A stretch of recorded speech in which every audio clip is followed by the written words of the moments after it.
নমস্কাৰ, মই জাহিদ আপোনালোকক পুনৰবাৰ স্বাগতম জনাইছোঁ মোৰ ইউটিউব চেনেল জাহিদ ক্ৰিয়েশ্যনছ লৈ। ইতিমধ্যে যিসকলৰ অসম টেটৰ ফলাফল ঘোষণা কৰা হৈছে, যিসকলৰ ৰেজাল্ট ভাল হোৱা নাই বা যিসকলৰ ৰেজাল্ট অলপ ভাল হৈছে, কিন্তু তাৰ মাজতে এটা বেমেজালিৰ সৃষ্টি হৈছে OMR চিটক লৈ, যে OMR চিটত আপোনালোকৰ ফলাফলটো 4 বা 5 নম্বৰৰ এটা প্ৰব্লেম হৈ আছে। সেইটো কি যে আপোনালোকে বহুতৰে OMR চিটত জি বুলি এটা এনসাৰ পাইছে, সেই জি বুলি অপশ্যনটো কি সেইটো কিন্তু কোনেও নাজানে। গতিকে সেই জিৰ কাৰণে আজি আপোনালোকে যদি ইচ্ছা কৰে যে আমি সেই জিৰ নাম্বাৰটো আমি পাব লাগে, সেইটো কাৰণে মই আপোনালোকক কিছুমান তথ্য দিবলৈ ওলাইছোঁ। সেইটোৰ ওপৰত ভিত্তি কৰি আপোনালোকে যদি আগবাঢ়ে তেতিয়াহ'লে আপোনালোকে নিশ্চয় সেইখিনি নাম্বাৰ পাবলৈ অৱগত হ'ব।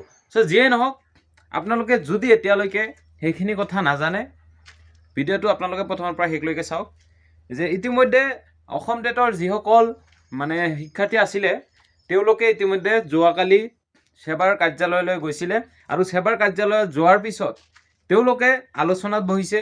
তেওঁলোকে বিভিন্ন ধৰণৰ প্ৰশ্ন কৰিছে যে আমাৰ OMR চিটক যিমানখিনি খেলিমেলি কৰা হৈছে বা আমাৰ OMR চিটত যিখিনি জি বুলি দিয়া আছে সেইখিনি নাম্বাৰ আমি পাম নে নাই, বা ৰিভেলুৱেশ্যন কৰাৰ চিষ্টেমটো কি, বা বৰ্ডৰ পৰা তেনেকৈ আপোনালোকক কুৱেশ্যনৰ মাৰ্কখিনি দিব নে নিদিব সেয়া নিশ্চিত কৰিব লাগে। আকৌ সেই মাৰ্কখিনি আপোনালোকে অনলাইন যোগে পাব নে অফলাইন যোগে পাব সেইখিনিও নিশ্চিত কৰিব লাগে। গতিকে সেই উদ্দেশ্যে যোৱাকালি বহুতো পৰীক্ষাৰ্থীয়ে সেৱা অফিচলৈ গৈছিলে। চ' তেওঁলোকে সেৱা অফিচত যোৱাৰ পিছত নিজৰ নিজৰ OMR চিটখন তেওঁলোকে লৈ গৈছিলে, যিসকলৰ বিসংগতি আছিলে। চ' তেওঁলোকে সেই বিসংগতিমূলক OMR চিটখন লগত লৈ তেওঁলোকে এটা এপ্লিকেশ্যন লিখি তেওঁলোকে অফিচত জমা দিছে। আৰু সেই এপ্লিকেশ্যনত গোটেইখিনি কথা তাতে লিখা আছে আৰু সেইখিনি বস্তু তেওঁলোকে অলৰেডি চাইছে অফিচৰ পৰাই, যে হয় আচলতে কথাটো সঁচা কথা যে OMR চিটত যিমানখিনি কুৱেশ্যনৰ সেই জি বুলি অপশ্যন আছে বা তেনেকুৱা আন বহুতৰে প্ৰশ্নৰ উত্তৰ বল ভুল বুলি আহিছে। চ' সেইখিনি সেৱা অফিচৰ পৰা বহুতৰে চাইছে, গতিকে তেওঁলোকে স্বীকাৰ কৰিছে।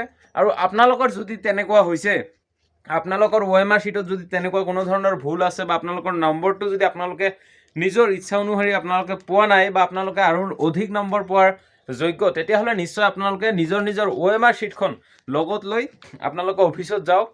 তাৰপিছত আপোনালোকে তাতে এটা এপ্লিকেশ্যন দি দিয়ক। তাতে গোটেইখিনি চিষ্টেম আপোনালোকে অফিচত যোৱাৰ পিছই আপোনালোকে তাতে গোটেইখিনি বস্তু ভালদৰে বুজি পাব। চ' আপোনালোকে যদি এতিয়াও ঘৰত বহি আছে, আপোনালোকে যদি ভাবি আছে নহয় আমি ঘৰত বহিয়ে নাম্বাৰখিনি পাম, সেইটো আপোনালোকৰ সম্পূৰ্ণ ভুল ধাৰণা। আপোনালোকে ঘৰত নাথাকি এটলিষ্ট আপোনালোকে এদিন গুৱাহাটীত যাওক সেৱা অফিচত। সেৱা অফিচত গৈ আপোনালোকে তাতে যিমানখিনি আলাপ আলোচনা কৰিব লাগে বা আপোনালোকৰ যিমানখিনি চিষ্টেম এপ্লিকেশ্যন কৰিব লাগে, কি কৰিব লাগে ৰিভেলুৱেশ্যনৰ কাৰণে, গোটেইখিনি আপোনালোকে তাতে কৰিব পাৰিব।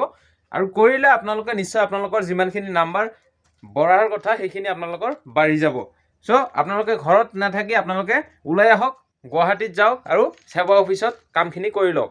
চ' এইখিনি আছিলে আজিৰ গুৰুত্বপূৰ্ণ ইনফৰমেশ্যন। যদি ভিডিঅ'টো ভাল পালে লাইক কমেণ্ট শ্বেয়াৰ কৰি দিয়ক, আৰু এতিয়ালৈকে যদি ছাবস্ক্ৰাইব কৰা নাই ছাবস্ক্ৰাইব কৰি ৰাখক অনাগত দিনত এনেকুৱা ভিডিঅ' পাই থাকিবলৈ। চ' আজিকাৰণে এইখিনি বাবে টেক কেয়াৰ, জয় অসম।